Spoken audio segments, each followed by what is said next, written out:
Good morning. We're learning as a schus for Shlema Filana Chaya Basarach, and as Aliyah for the Neshama of Meir ben Elazar. We're going to start on Daf Samachayim and Aleph toward the bottom.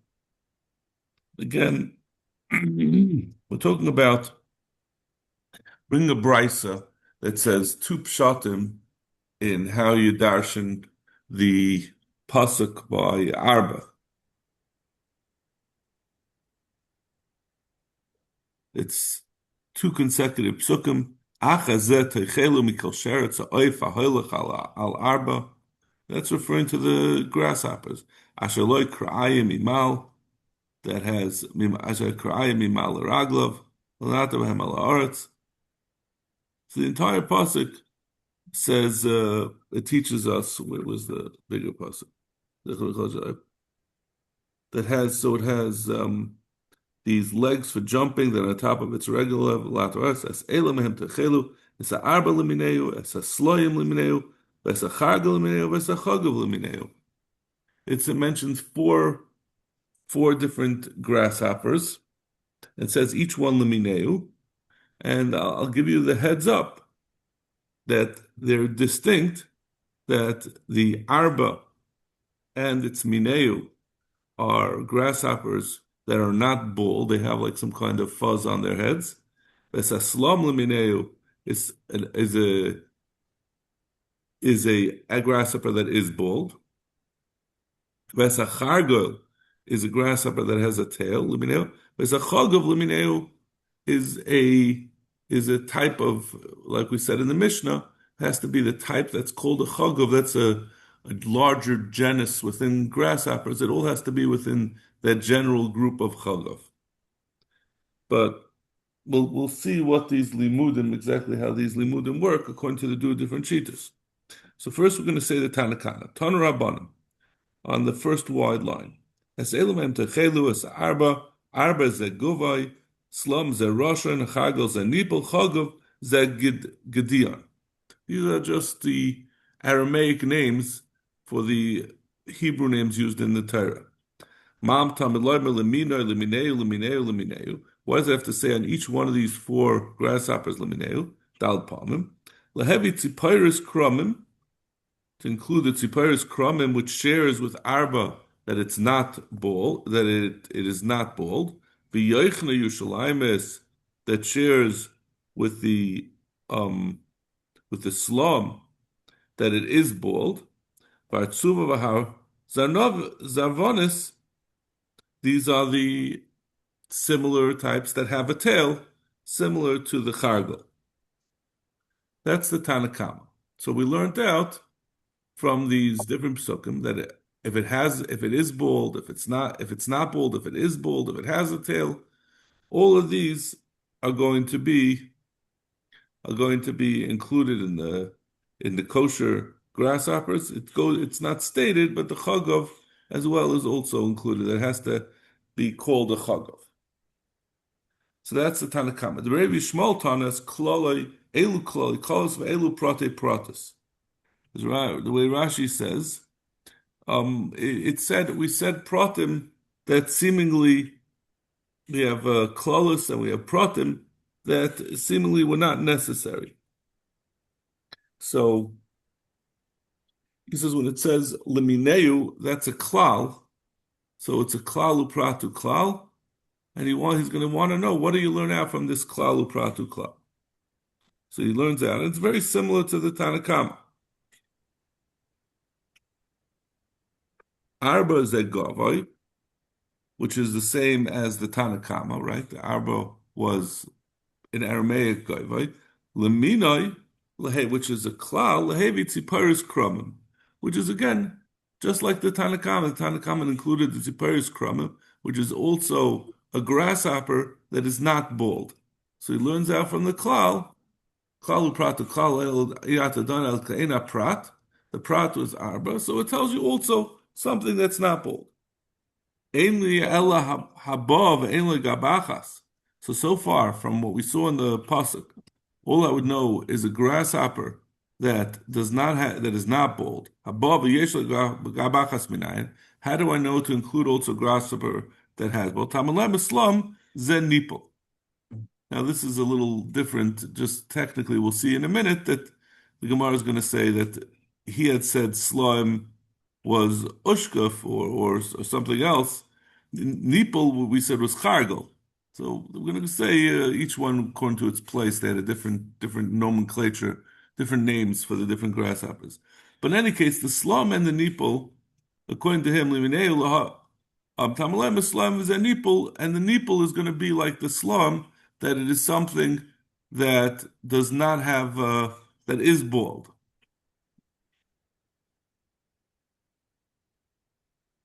So that tells you also something that is bald.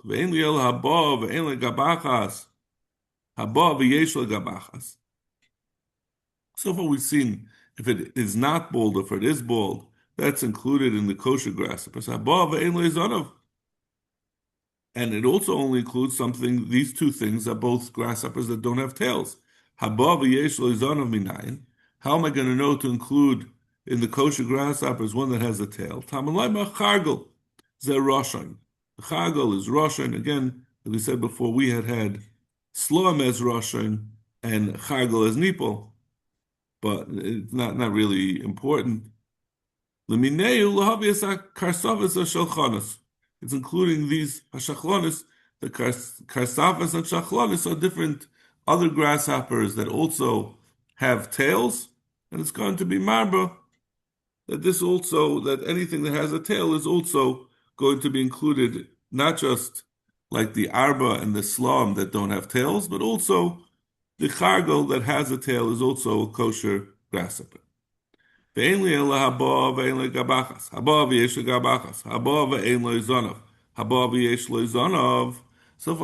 what I've learned so far from amongst the first three things, that whether it's bald or not, and whether it has a tail or not, it could be kosher. Now, this is where Tana B'Rabbi Shmuel diverges from the Tanakama. How do I know that if it doesn't have a short face, it could still be kosher, which the Tanakama had never learned? So far, we've only seen those things that are not Rosh Hashanah. How do we know to include even a grasshopper with a long face that it's also going to be kosher? Amrit. To make a binyan av from the first three. The arba is not like the chargel, that the chargel does not have has a tail, and the arba doesn't have a tail. On the other hand, the arba is not bald, and the chargel is bald. Neither of them are like the slime that is bald, and the other two are not. I'm sorry. So the chargel also is not bald. It also has some of this fuzz on its head. So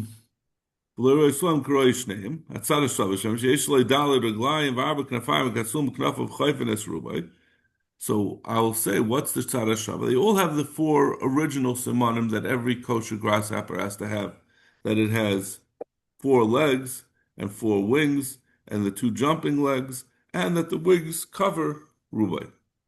I might say,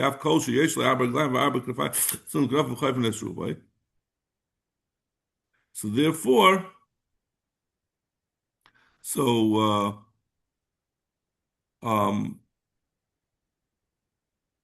therefore, the Torah is coming to tell you is even if it has a roishai aruch, which I might have thought you shouldn't include, from the fact that the Torah had to tell you that the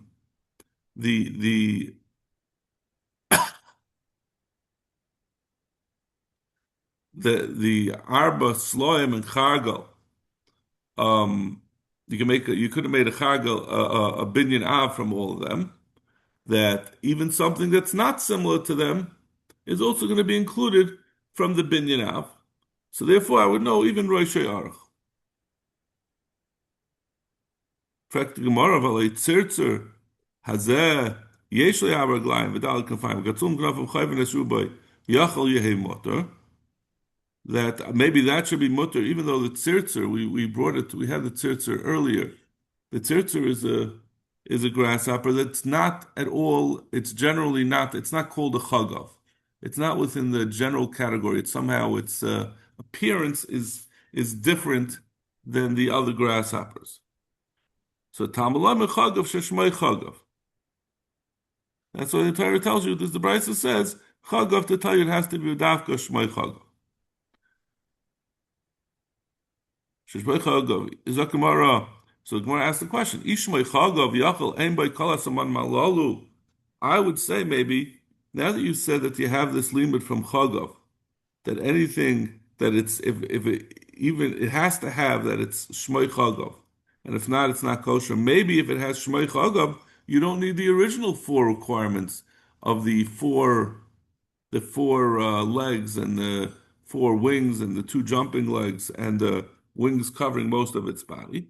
Yachal ein by kol samanim halalu. Tamilim mineu achiyah by kol samanim halalu. The Torah says chagav lemineu. It's going to tell you it has to be similar. That's a drasha to tell you it has to have all of the original four simanim. Parach Ravachoy. So Ravachoy asks, that's the end of the brisa. So we learned that in Tanarei Bishmal from the tzara shava of the first three things mentioned, the arba, the slam, and the chargal, it came to tell you that even Roshei Aruch is also kosher. I'll say, how could you learn out a tzara shava if it has something that slugs up the tzara shava?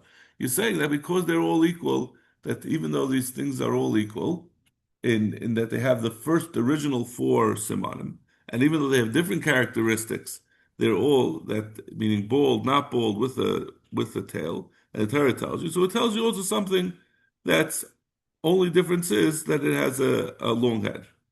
What kind of drasha is that? It's a tzara shava prucha. If there's one characteristic that's different over here, so it's not the same as the other three. So you shouldn't be able to learn out. We don't have an example of a grasshopper that's long. It's not mentioned in any of these. We don't. So we're just talking about the concept. So we shouldn't be able to learn out those grasshoppers that have long heads. If you'll say no, since it has the original dalet simanim, the required dalet simanim, so therefore you could say that makes it similar lawful. We don't have a kasha. Why do we have to say chargel? Chargel is the one that has a tail. Let's just make a tzara shava from arba and slam. Since we're saying that this extra characteristic of having a long head is not consequential enough to frag up the tzara shava. So why do we have to say chargel to tell you an animal, a grasshopper with a tail? Let's learn it with tzara shava for arba and slam, because we're saying that this inconsequential detail is not important. It's not enough to be mafik tzara shava.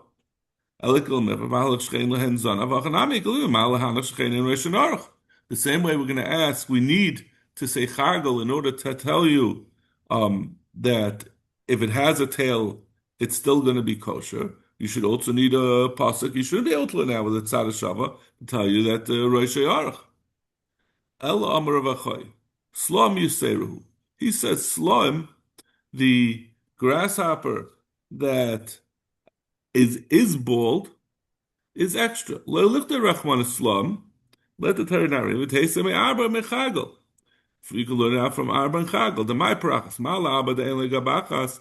You'll ask from the arba that it's not bald. Hare chagel do yesh gabachas. The chagel, which the Torah stated, if we were assuming we left out slam, but we concluded the third one, which is chagel. The chagel has a tail, but it is bald. like the like the slum. So the chagel the yesh lebachas. Mal chagel the yesh lezanav v'yavad ein lezanav. Slum the kasav rachman ulamli. So why did the Torah Taka have to say slum? Meaning legufay tnei in leroishay aruch. So really, in the end, it's not like we had said before that it's a simple tzara shava from arba, chargel, and slum.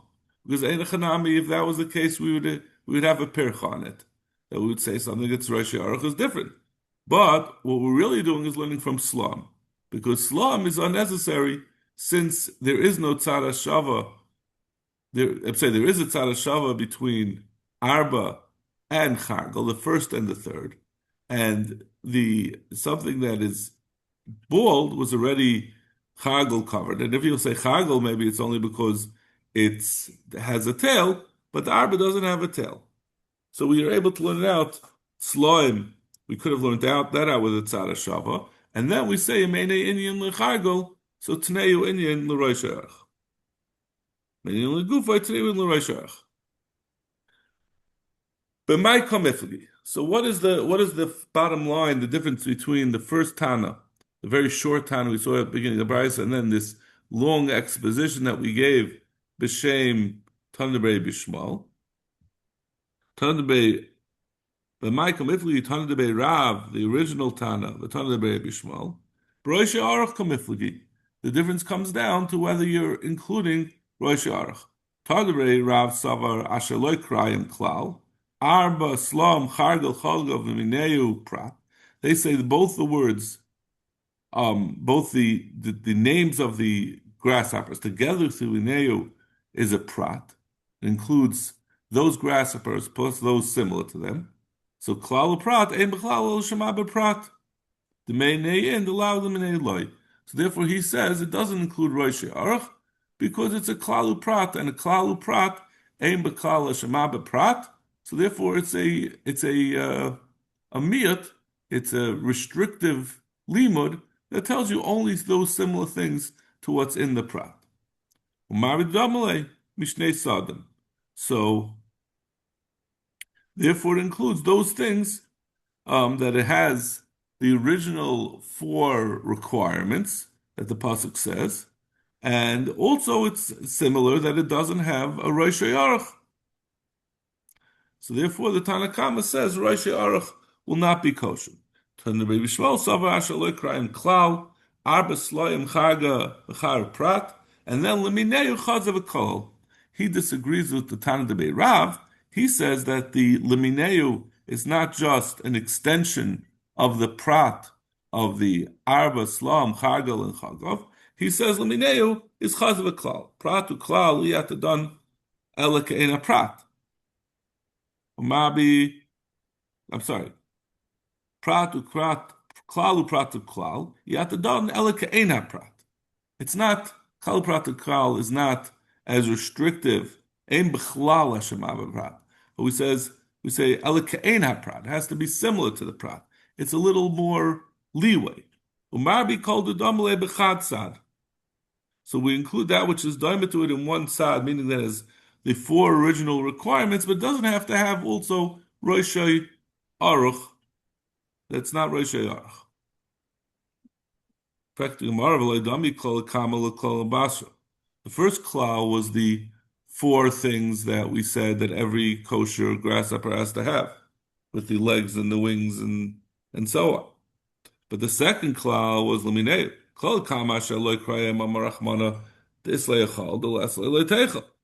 In the first one, it says, the Torah says you have to have these 4 things. If it has it, you can eat it. If it's not, you can't eat it. But the kalabasra is limineu, is it's saying that it's a different kind of klala. It's saying these 4 things that all have all 4 of the simanim. So it's saying only those things limineu that says specifically. The first one said listed the 4 requirements, and it says if it would seemingly include even if they have one of them. The second one is saying only if it has all 4 of them. So the Gemara, Tana Rabbi Shmuel, but Klali Pratik Gavna doin. Einachanami, the Tana Rabbi Shmuel is not bothered by the fact that the Kol Kama and the Kol Basra are different. And we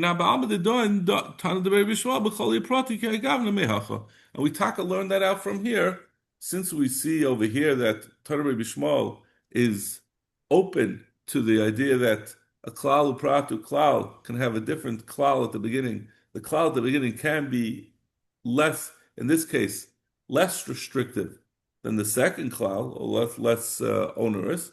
It could have different rules. So we learn it out in general that that's the sheet of Tana Rebbe Shmuel. Sag the Gemara. Prak the Gemara. Amar Mar. Ishmai Chagav Yachal Ein By Kol Saman Malay Metamelim Neu Achi You By Kol Saman Malal. The Torah we said in the Brisa, if its name is a Chagav, maybe I would say that even if it has the name Chagav, it doesn't have to have the 4 legs and wings and the jumping legs and the wings covering most of the body. That tells you that it has to have all the siman. Even if it's a chagav doesn't take the place of the 4 original simanim. If it doesn't have, Gemara says, how could you have thought such a thing? Abram chagel ksiv. Abra and Chagel are written, and those are examples that have all 4 of the simanim. So Gemara likes if Salam Kedekara had it not written the second one of the list, you'd be right. Hashik Siv Slam Lirabuye Roisha, like we said in our explanation of the Brisa, that we make a mehatzad from Arba and Chargel, that what do we have to say? Slam, that is a ball. Let's learn it out from a tzara shava. So we said Slam is come to be marbarach. Emelir binami koldehu. I would say maybe I'll also be marba if it's a chagav, that it's going to be kosher even without all 4. Kamash malan. That's why we had to say lemineu by the chagav to tell you that it's not enough just to be a chagav. It also has to have the simanim, the 4 simanim that I mentioned. In fact, the Gemara Maishna Hasam the Amit Slam ze Roshain Chagdol ze Nipol Maishna Hachad Amit Slam ze Nipol Chagdol ze Roshain. Why did the Tana Rav and Tana Rabbi Shmuel flip the Aramaic words for the Chargel and the Slam? Mar Kiasri or Mar Kasri. Each place, they were both in different areas of Bavel, and each place had to taka different Aramaic words for those grasshoppers. Okay, that's the end of grasshoppers. Now we'll get a little more practical. If anyone wants to go fishing this weekend, said in the Mishnah, "Ubedagim kol sheyeshne snapir v'kaskashas." And by dagim, anything that has a snapir, which is a fin, v'kaskashas and scales. Taraban, ein le'achshav v'asad legadol achazman. If a fish currently does not have, for example, scales, and it's going to grow later, going hasultanis va'afyain, harezem mutter. That is mutter. It's enough that it's going to have it later. That's going to be mutter. And similarly, yeshlei achshav asad lahashira. If it has currently fins and scales, but they're going to fall off as the fish ages, or I think we say that there are some that fall off when they leave the water, when they're taken out of the water. The Gemara says that that it falls off when it comes out of the water. Kagoin akunis va'afunis kaspasiyim va'achsaf tiyim va'atunis. How do you know that those are? So what about those? Gemara harezem mutter. Those are also going to be mutter. Rashi says, "Kul lashon pasin." What does he say it?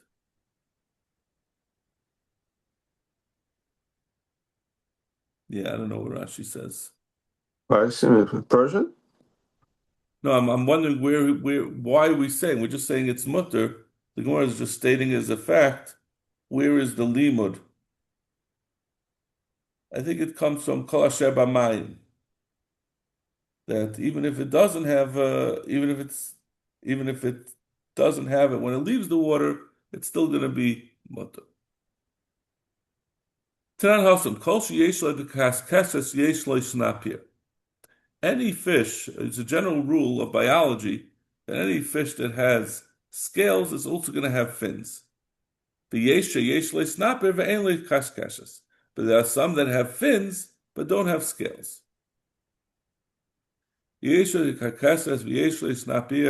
Dog tar. Any fish, like we said in the Mishnah, that has fins and scales is tar. If it has fins but it doesn't have scales, dog tame. It's always going to be tame. In the end, it all depends on whether you have scales. We said that everything that has scales also have fins. So if it has scales, it's always going to be kosher. If it has fins, that's meaningless because it can have fins without having scales. So if you see a fish that has fins, it doesn't teach you anything. If you see that it has scales, you know it's kosher. If you see it doesn't have scales, you know it's tameh. So what is the point of talking about the kashkeshes, the snapir, about the fins? Lichter achmanet kashkes. Well, I lichtiv snapir. Let's just say about the scales and not say about the fins. So Gemara, yikasar achmanet kashkes v'lo yikasar snapir. If we would have just written scales and not written fins, havamina, my kashkeshes snapir. I would think we wouldn't know what the word kashkeshes means. I would think the kashkeshes, the Torah said kashkeshes, that means a fin. So if it just has a fin, that's kosher. And that's not the case because this could have a fin without having scales. Bafilu dog tame, even an animal that only has a fin would be kosher. Said both of them. Where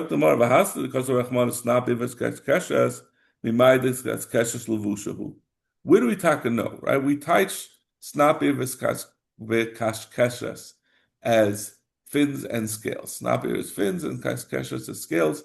But we just said in the Gemara, if we would have just said snapir kashkeshes, I would have thought it's fins. So obviously the word is not inherently, we don't know what it means. So why are you?